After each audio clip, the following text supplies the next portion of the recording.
I've been a police officer in Mineral Wells, Texas for going on 5 years now. If you're wondering, Mineral Wells is about 50 miles west of Fort Worth and has a population of 16,000. The people here are salt-of-the-earth type people, God-fearing, hard-working and kind.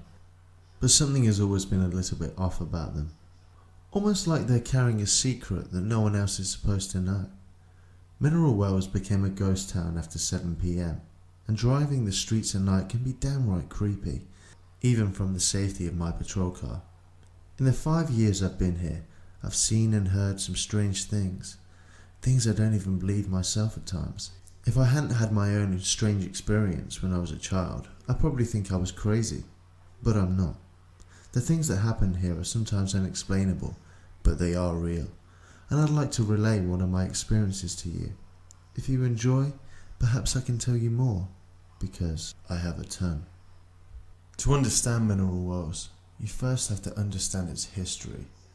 I learnt most of this after I visited the local history society after 6 months after I moved here.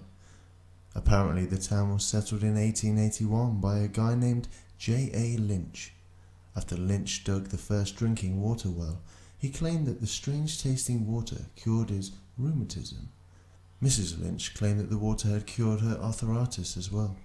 Mineral-enriched water had prime medical value in the 1800s, and soon the word got out about its healing properties.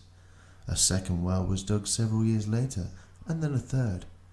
It was after this third well that a woman with dementia often drank. Guess what happened?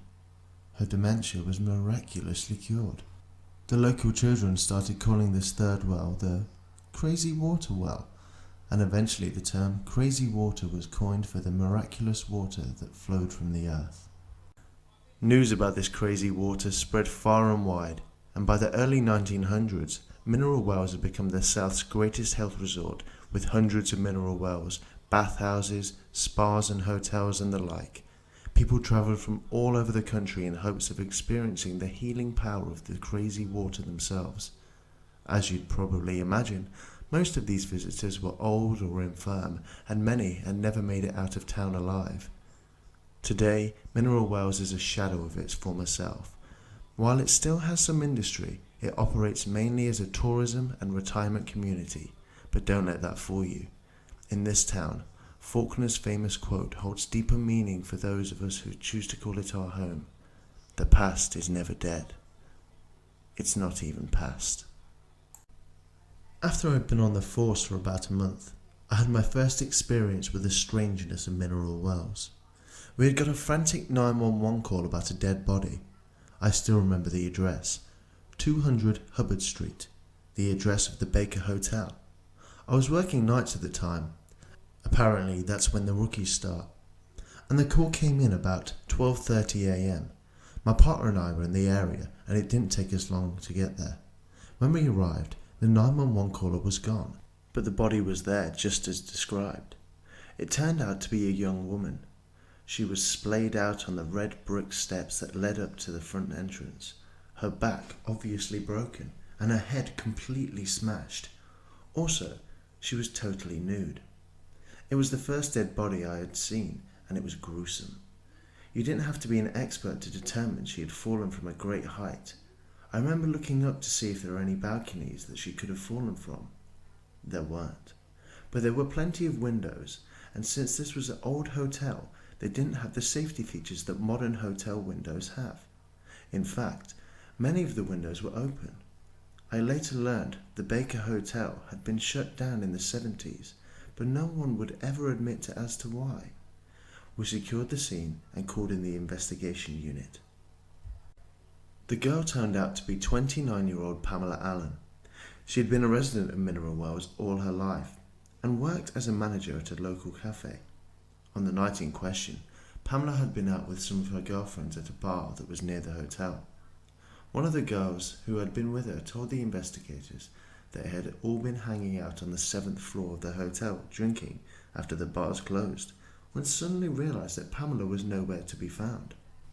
They began looking for her and found her clothes in a pile in one of the rooms, next to an open window. That's when they realised that she had fallen and called 911. There were only two bits of information they could offer. The first was that Pamela had been overheard saying she needed to go meet Virginia, but none of them knew any friend of hers by that name. The second was that there were rumours in town that she was having an affair with the owner of the cafe she worked at, but none of them admitted to ever seeing her with him. When I heard all of this, it seriously disturbed me. By all accounts, Pamela was a well-adjusted young woman and had no reason to kill herself. Why did she do it, and why did she take all her clothes off before jumping? After the full investigation, I didn't hear much about the case again. The investigators thought the circumstances were odd, but odd things happened in Mineral Wells, and they had more pressing cases. The case was closed. It wasn't until about 5 months later, as I was poring over manuscripts at the Historical Society archives, that I came across a passage that made my hair stand up on my neck. Here's what it said. One story involving the Baker Hotel revolves around a woman known as Virginia Brown, a resident at the hotel who was the alleged mistress of T.B. Baker, the owner and builder of the hotel.